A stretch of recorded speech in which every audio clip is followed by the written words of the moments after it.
Okay, our final lecture this morning is going to be given by Professor Hermann Hoppe, and the title of this lecture is Praxeology, the Method of Economics. Hans?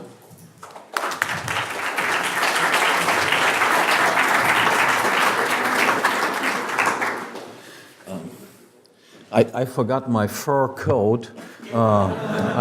I'm sure all the Greens among you would have loved to see me in the fur coat, but you will have to do without it this time, I guess. My lecture is in a way a recapitulation and the continuation of last night's lecture. The question that I want to address is, what is the status of economic propositions? Is economics some axiomatic deductive science, or is it what is nowadays called an empirical science? Or to formulate it somewhat differently, are economic propositions logically derived from some firmly established starting point, and hence, provided that no flaw occurs in the course of logical deductions, statements that are absolutely true, or as Mises said, apodictically true, or are economic propositions hypothetical statements that require some sort of empirical testing. And I want to show that contrary to widespread beliefs, these types of methodological questions are of utmost importance and have fundamental implications depending on what the answer to this riddle is. If we look at the present situation, then we can say that all economists, except those who belong to the Austrian school, believe that economics is an empirical science in the same sense as physics and chemistry is an empirical science. Now, this does not mean that all economists actually practice what they preach. In fact, we can say that the better economists among the mainstream economists are people who don't really practice what they preach. That is, they frequently act as if economic propositions are not testable propositions, but when you ask them, are they hypothetical propositions that need to be tested, then they say, yes, of course, they need to be tested. Now, the Austrians, while they are complete outsiders nowadays, were not outsiders some 50, 60, 70 years ago. Actually, the view that the Austrians hold that economics is more akin to logic or mathematics, in the sense that their propositions do not require to be tested. This view represented until maybe about the 1950s or so the mainstream position. Until the 1950s, the most famous book dealing with the methodology of economics was a book by Lionel Robbins, The Nature and Significance of Economic Science. You can get that here in the bookstore, a very good book. And Lionel Robbins had been heavily influenced by Ludwig von Mises.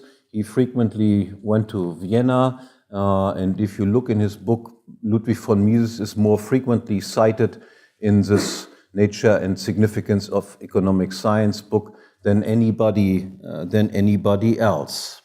And this view that economics is more like logic was also the position held by many famous 19th century economists such as Jean-Baptiste Say and Nassau Senior, John Cairns, and so forth.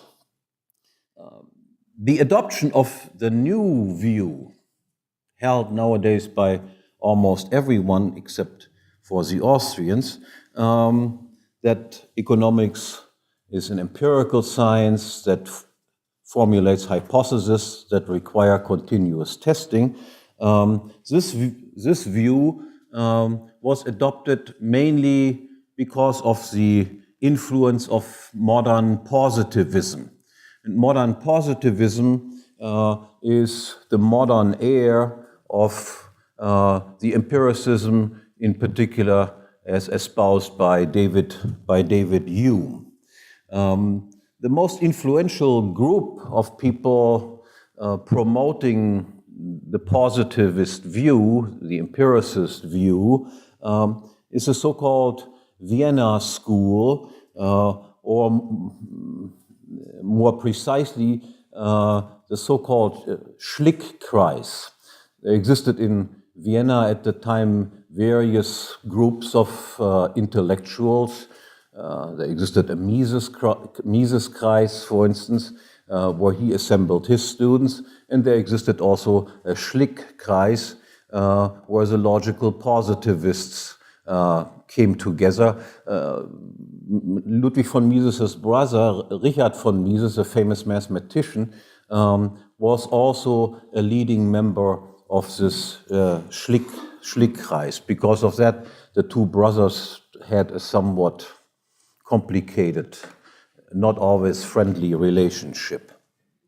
If I give you some famous names of logical positivists, many of them are nowadays forgotten, but once upon a time they were very influential. Moritz Schlick, Rudolf Carnap, Hans Reichenbach, Gustav Hempel, Otto Neurath, and also Karl Popper, who did not refer to himself as a logic positivist. He used a different term, he called himself a critical rationalist, but that was some sort of a misnomer, very much like liberals nowadays in the United States are about the opposite of liberals were in the old days and still are considered to be in Europe. So he was not really a rationalist, but he was a logical positivist too. He just adopted a different type of name. This school became was not very influential in Europe at the time, but became influential in the United States because most of them happened to be Jewish and emigrated to the United States and acquired quite prestigious positions at some leading universities in the United States. Now, I want to give to you their basic views and use Karl Popper as the main representative of this group. So his view, and by implication the view of most of these people, is the following. There exist two types of scientific propositions. The first one we call empirical propositions. Empirical propositions say something about the real world. And empirical propositions must be either verifiable, that is, we must be able to find out that they are true, or they must be falsifiable, that is a particular Popperian view, falsifiable by experience. We must be able, by referring to experience, whether they are false or what makes them false. Statements that are not falsifiable are not scientific statements. Nothing can be known about reality with certainty. Everything that we know about reality is hypothetical, must be testable. And on the other hand, we have statements that are called analytical statements. And analytical statements are statements that are true by definition, such as bachelor means unmarried men. They do not say anything about reality, they just say something about how we use certain words, how words are defined. And their view was that logic and mathematics, for instance, are analytical statements. They do not say anything about real things, they just say something about how we use certain symbols. Nothing about reality at all. That is a very unusual view. Most people before thought that logic and mathematics does have something to do with reality. And of course, as I mentioned also last night, normative propositions about what is good and what is bad are not cognitive propositions at all. They are just expressions of emotions. More particularly, they thought that the task of science is to give explanations, and explanations have the same structure as predictions. They are always of the kind, if A, then B. If-then statements are, so to speak, the characteristic of science, and these if-then statements need to be testable statements. They must, in principle, be falsifiable by experience. These if-then statements are statements that have universal terms. That is, if A refers to all sorts of things that fall under the category of A, then B is also a term that refers to all things that fall into the class of B objects. Now, if we find that a hypothesis is confirmed, that is, our hypothesis if A, then B, if we observe an A and a B indeed follows, then we would say this statement is confirmed. But a confirmation of a hypothesis is not a verification. That is, we do not know that this statement is really true because the hypothesis refers, of course, to an infinite number of examples. All that a confirmation does is, so far the hypothesis has not been falsified. So far we can accept it, but we do not know whether it is true. It might be that in the future we find instances where A was the case but B did not follow. And on the other hand, if we observe A and B does not follow, then we would say the hypothesis has been falsified. But a falsification also does not mean that A and B are not related at all. All it means is they are not related as the initial hypothesis stated. That is, it might well be that A is the cause of B, except we might have to control some other variables as well. So if C and D are also fulfilled, then we can observe that A is indeed the cause of B. So a falsification does not mean A and B have nothing to do with each other. The hypothesis just has to be rephrased. We can always find excuses, so to speak, why A was in particular cases not followed by B. And the view of the positivists was then about the progress of science is we formulate hypotheses, then we try to falsify them, and if we falsify them, then we reformulate the hypothesis, formulate a new hypothesis, and thereby we gradually approach the truth and scientific progress results. They also had a specific view on definitions. According to them, there exist two types of definitions. Either ostensive definitions, that is, by pointing to something, this is green, or this is a tree. Or they were stipulative definitions, that is, such and such is defined as such and such. Bachelor is defined as unmarried men. Those are the two types of definitions that they allowed. Now, before I come to a refutation of this empiricist, logical, positivist research program, so to speak, I want to make you aware of the relativistic implications that this research program involves.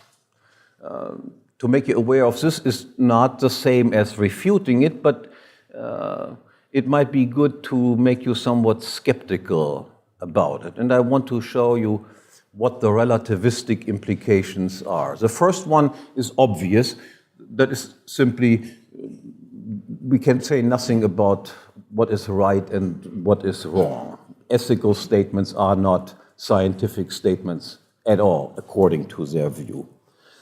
But there are more important relativistic implications as well. The implication of these empiricist views is that we, in the social sciences in particular, have to engage in some sort of piecemeal social engineering in order to find out what is right and is wrong, what is wrong. That is, they imply that we just act as if we were social engineers. Now, to make this clear what I have in mind with this, I want to give you first a number of examples where we would clearly say these are hypothetical statements. Consider these hypotheses, and I agree that these are hypotheses. Children prefer McDonald's over Burger King. Worldwide beef consumption to pork consumption is 2-to-1. Germans prefer Spain over Greece as vacation destinations. Longer education leads to higher wage rates. Consumer spending before Christmas is higher than after Christmas. Catholics vote predominantly Democratic parties. Japanese save a quarter of their disposable income. Germans drink more beer than Frenchmen. US produces more computers than other countries. Most inhabitants in the United States are white and of European descent. Now, if you hear these statements, you'll realize that we can, in each case, also just formulate the opposite. We could say, for instance, that children prefer Burger King over McDonald's, or worldwide beef consumption to pork consumption is 1-to-2, or longer education leads to lower wage rates. Consumer spending before Christmas is lower than after Christmas. If we would negate these statements, we are obviously not saying nonsense. Which one of these, the original one or the negation of the original one, is right and which one is wrong, we can only find out by making observations, looking at data, and then we find out it is true that children prefer McDonald's over Burger King, or it is not true that children prefer McDonald's over Burger King. These are clearly hypotheses, and what we must do is we must collect data, so to speak, to determine is this right or is that right. Now consider, however, some economic propositions. Consider this, for instance. Human human action is an actor's purposeful pursuit of valued ends with scarce means.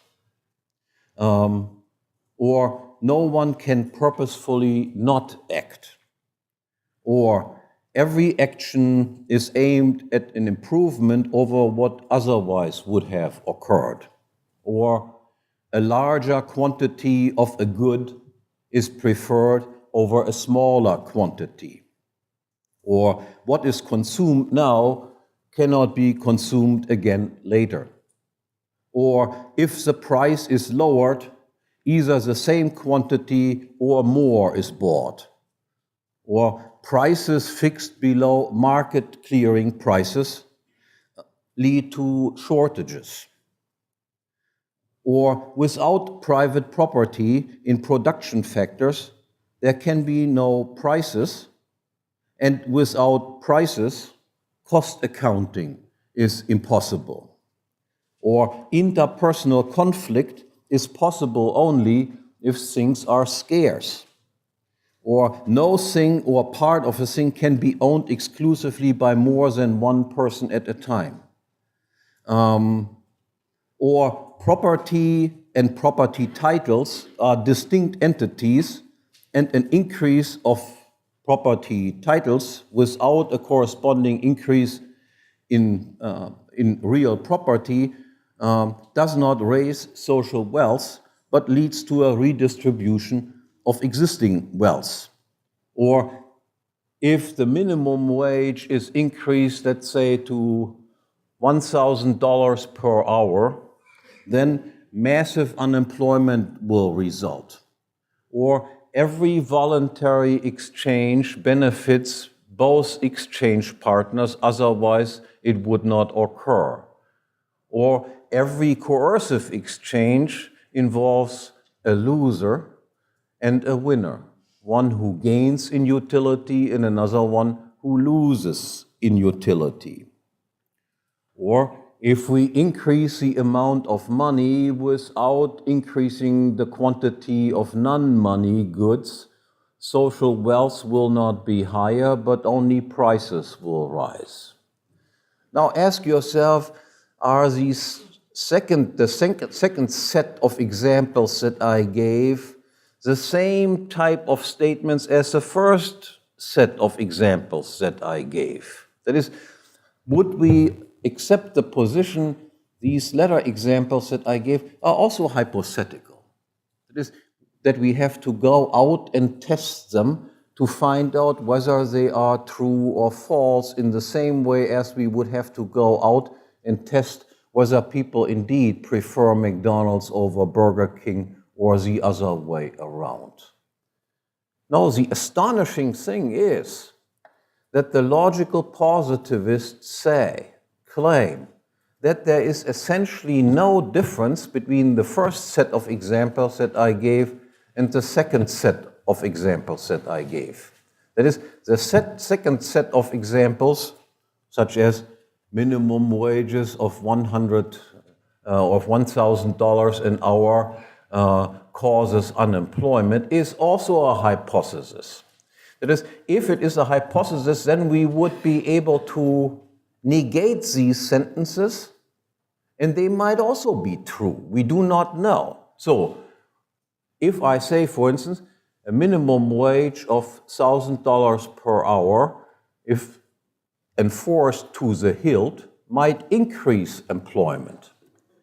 A coercive exchange benefits both exchange partners. A voluntary exchange benefits one at the expense of another. Increasing the amount of money without increasing the quantity of real goods increases the general standard of living. Now, I trust that you immediately recognize that there is something fundamentally wrong to think that these statements might be true. That is, that it might be true that a coercive exchange benefits both exchange partners, that a voluntary exchange might just benefit one at the expense of harming someone else.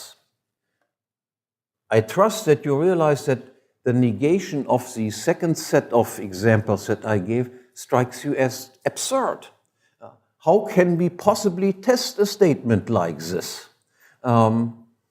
But according to the positivists, they are hypotheses. They must be tested. If they are not hypotheses, then, according to them, these statements do not say anything about anything real at all. So now back to what I said, what are the relativistic implications of this? So, if we say these are hypotheses, then in order to find out whether a minimum wage of $1,000 per hour increases employment or decreases employment, what is the only way that we can find out which one is true? We would have to try it out first, because we don't know the answer a priori. We do not know in advance what the answer will be. Socialism. Mises's argument, you will hear more about that in the course of this week, I'm sure, is economic calculation under socialism is impossible, because if there is no private property in factors of production, then there exist no prices for factors of production. If there exist no prices of factors of production, then we cannot compare the input prices and the output prices and cannot determine whether we produced efficiently or inefficiently, whether we make profits or losses. If this is a hypothesis, then what do we need to do in order to find out whether this is true or not? Is we have to introduce socialism first, and then we find out whether it is true or not.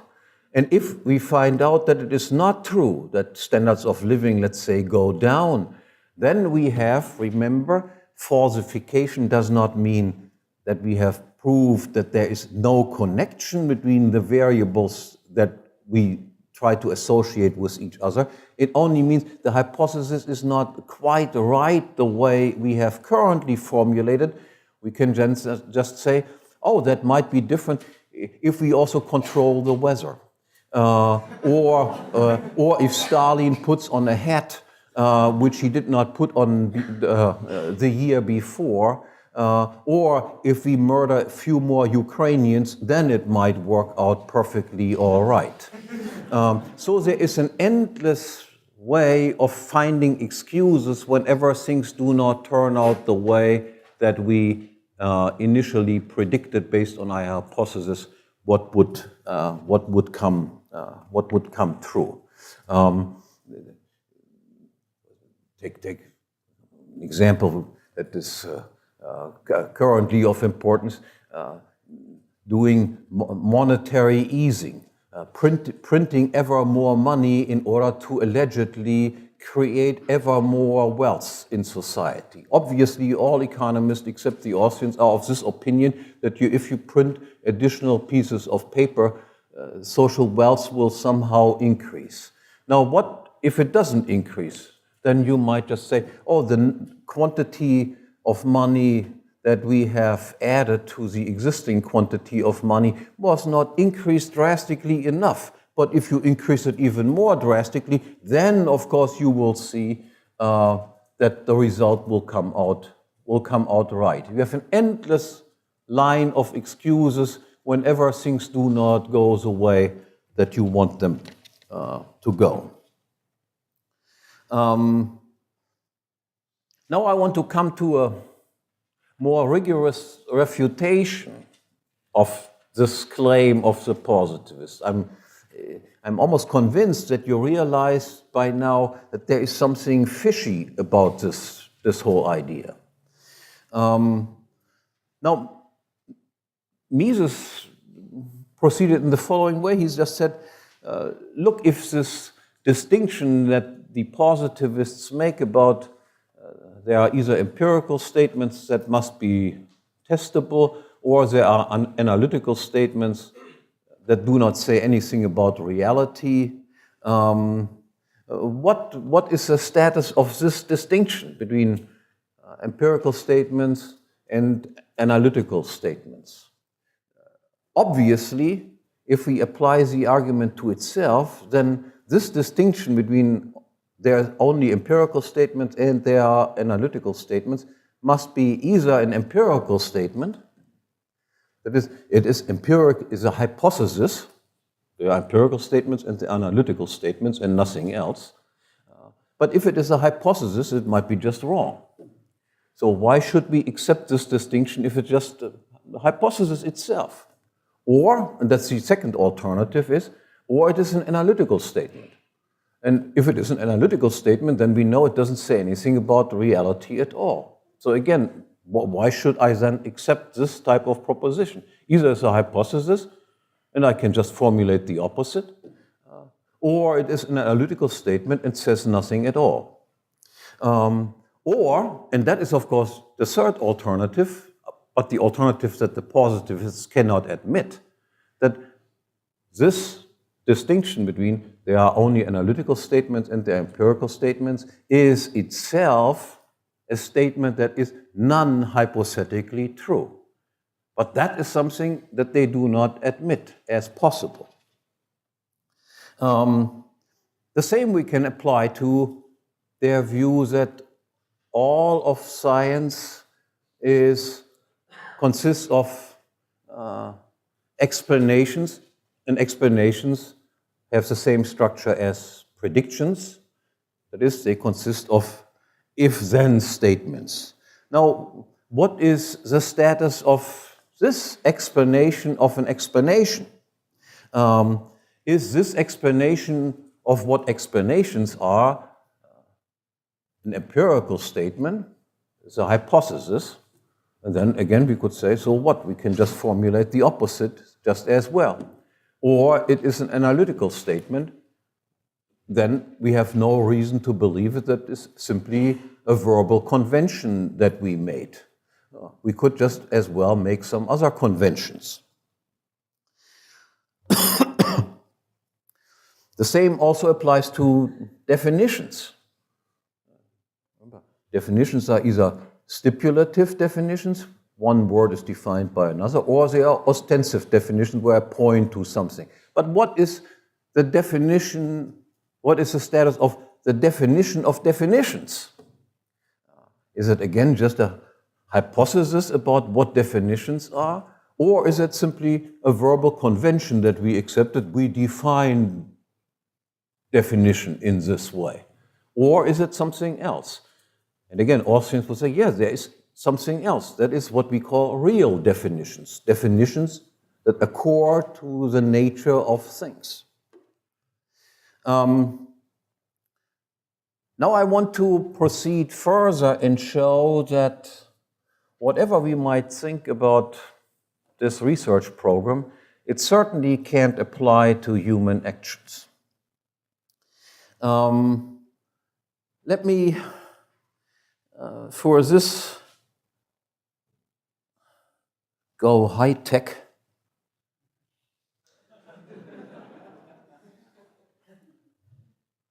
And explain again how, according to positivists,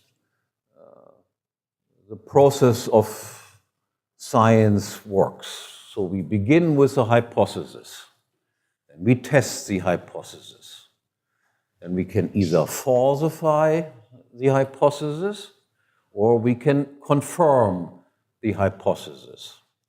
Because confirmation does not mean it's true. It means just so far it has not been shown to be false. So we have to continuously retry a new test. Again, that test can falsify or it can confirm. If it falsifies, we revise the hypothesis, and then the revised hypothesis is again tested, and it can be either falsified or it can be confirmed, and so forth and so forth. Now, ask yourself this. When we have a hypothesis and the hypothesis is tested, and we said it is confirmed, we must make an assumption. The assumption is, why don't we, for instance, just say, first I found this result and then I tested it and I found the same result again. Just a repetition. Why would we say this confirms it? Or I have a hypothesis, then I falsify it. Why can we say that it is falsified? Why can't we just say, first I found out this, and the next time I found out something else? Now, the assumption that we must make in order to say the second observation, second set of observation is a confirmation, or the second set of observation is a falsification of what we had observed before, the assumption that we must make is that the nature of things did not change. That is, that the nature of things is constant. Otherwise, if things sometimes work out this way and sometimes things work out that way, we could not say this is a confirmation. This confirms what I thought before. Otherwise, it would be just a repetition. And if we think that things work out sometimes this way and sometimes that way, we would not say it is a falsification. We would just say, okay, first we observed that, and then we observed that. But that doesn't mean that any consequences follow from that. That any consequences follow from it. That is, that we say, this confirms, this makes us believe the same thing will happen again in the future, or this falsifies, this makes us believe that the next time we have to revise our hypothesis, requires that we assume the nature of things did not change. Nature of things is constant. Now the question is, can we make this constancy assumption when it comes to human action? And the answer is no. The hypothesis now refers to some hypothesis about human actions, not a hypothesis about whatever the behavior of material objects. But a hypothesis refers to people did such and such or do such and such if these and these conditions exist before. Now, but can we make this constancy assumption when the hypothesis refers to human action? The answer is, as I said, is no, and for the following reason. Now, obviously, the person that engages in this research process is part of the realm of the objects about which the hypothesis has been made.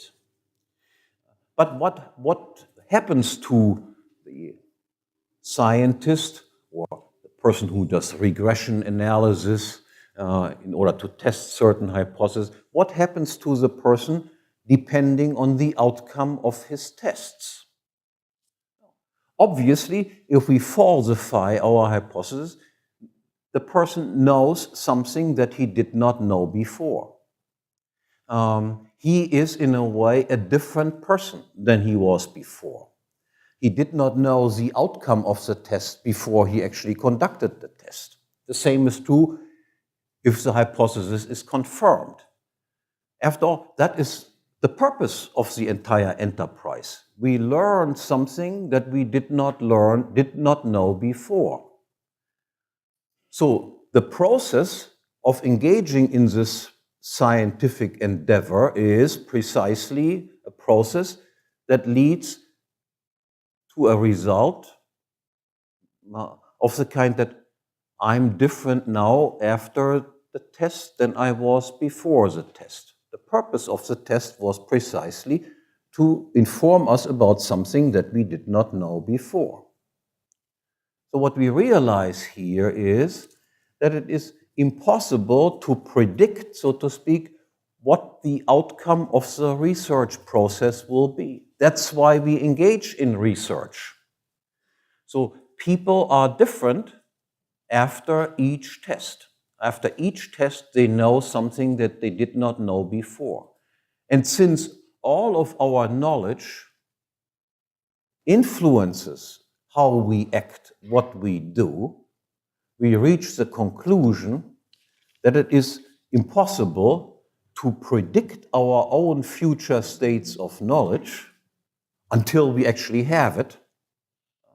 And since we cannot predict our own future states of knowledge, and our states of knowledge influence how we act, we also cannot predict in any scientific way how we will act in the future in various circumstances. So predicting human action is not a science. Predicting human action is what entrepreneurs do. This is an art, but nothing for which we can formulate, so to speak, formulas that allow us to make correct predictions, formulas that other people could apply in the same way as we applied them. But there is also an implicit admission of something else. So while it is impossible to predict human actions in the same way as we predict whatever the behavior of material bodies, because we learn after all, and our learning influences how we will act in the future, and we cannot predict what our future states of knowledge are until we actually have them. We have also gained an insight that is true about every one of our actions, about all human actions, namely that there are no constants, no empirical constants, allowing us to predict what we will do in the future. So we also have what we can say is a priori knowledge about action, namely that this type of prediction that most mainstream economists think they are doing and they should do, that this thing is not possible. So we have also a priori knowledge of action. It might not be telling us a lot of things, but it does tell us something of utmost importance, applying to each and every one of our actions and to each and every actor. Now let me explain this by using one example. Let's take the law of marginal utility. That is, in a way, the most important of all economic laws. The law states that if the supply of a homogeneous good increases by a unit, then the marginal utility decreases. Or if the supply of a homogeneous good decreases, if we have less of a good, the marginal utility increases. Now, how do we come up with this law? What we realize is the first unit of a good will always be employed in order to satisfy the most highly ranking of all desires that can be satisfied with this good. That is a logically true statement. The first unit of any good by any actor, by every actor, will be used in order to satisfy what this person considers to be the most important use that can be made of this good. If I have a second unit of the same good, then, again, by definition, the second unit will be used in order to satisfy the second most highly ranking goal that can be satisfied with the help of this particular good. If I have 3 units, then the third unit will be used in order to satisfy the third most highly ranking goal. If 1 unit is taken away from our supply, it doesn't matter which unit is taken away because they are homogeneous. We regard each good as equally serviceable as every other. But we have to do with one satisfaction less. Which satisfaction will we give up? And the answer is, of course, we will give up the least important of the previously satisfied satisfactions in giving up 1 unit. Now, you realize that this statement is an a priori statement. There is no way that we can ever think of how could this statement possibly be falsified. On the other hand, what it does not do, it does not tell us, of course, anything about what is my most highly ranking desire. So, again, use an example. So I have an orange. I can apodictically say the first unit of the first orange will be used in order to satisfy my most highly ranking desire of all desires that can be satisfied with an orange. But I cannot predict what that desire will be. Will it be eating the orange, squeezing the orange, using the orange as a baseball, throwing the orange away, giving it to somebody as a present? None of that we can predict. That depends on knowledge that we have, on changing ideas that we might have, what can be done about an orange. Let's say I find out that oranges are no good for anything, then I might throw it away. The next day I find out oranges are really good because they have lots of vitamin C, then I might ingest them. Or I find out that that oranges can be used for this purpose as well. It can be squeezed. I didn't know that they could be squeezed before. And now I think my most important use of an orange is to squeeze them. None of that I know. The second unit will be used in order to satisfy my second most highly ranking desire that can be satisfied by means of an orange. But I do not know which my second one will be, or what your second most important use of an orange will be. It might also be that changes. Today you thought the first most important use of an orange is to do such and such with the orange, and tomorrow you might think that it is far more important to use the first orange for an entirely different purpose. None of those things, all the things that can be influenced by changing knowledge, by changing values, all those things cannot be predicted in a scientific way. I'm not saying that they cannot be predicted in a non-scientific way, in an entrepreneurial way. Yes, of course, entrepreneurs make constant predictions in terms of people will use this for such and such, people will use it for such and such, people will value this more than they value this, and so forth. But this is nothing scientific, because if it would be scientific, it could be just imitated. Everyone would be just equally good as an entrepreneur, and we all know that that is obviously not the case. But what we do know is that whatever our various uses, our various rankings of goals are, the first unit will always be employed in order to satisfy the most highly ranking desire. The second one will be used to satisfy the second most highly ranking desire. And the third one will be used in order to satisfy the third most highly ranking desire. It is in the same as what I indicated last night. Logic does not tell us much about reality. But what it does tell us about reality is of utmost fundamental importance. Economics might not tell us much about what humans will do here and there, in this situation, in that situation. But what economics tells us is of utmost of utmost importance.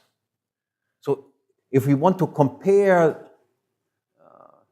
the Austrians, again, to mainstream economists, we can say the Austrians are in some ways more dogmatic. They say, certain things we know apodictically. It cannot be different than this way. And we do not need to test this at all. And to test it is a sign of intellectual confusion. It is as if somebody thinks that he has to test the law of Pythagoras, let's say, by measuring triangles. And then if he finds out such and such results I have gained in the United States, that he has to travel to Australia and to find out whether the same laws of Pythagoras hold in Australia as well. We would just say, that is absolutely stupid. Why do you do something like this? On the other hand, we are far more humble than the mainstream economists, because mainstream economists think they can predict what my most highly ranking goal of using an orange will be, and what my second most highly ranking goal of using an orange will be. There the Austrians would say, no, that sort of enterprise is a silly enterprise. This is something that entrepreneurs have to do, and if you are so smart, you economists, why aren't you as rich as the entrepreneurs are? So Austrians are dogmatic in a small area, and they are very humble in most other areas, and mainstream economists are all around confused. Thank you.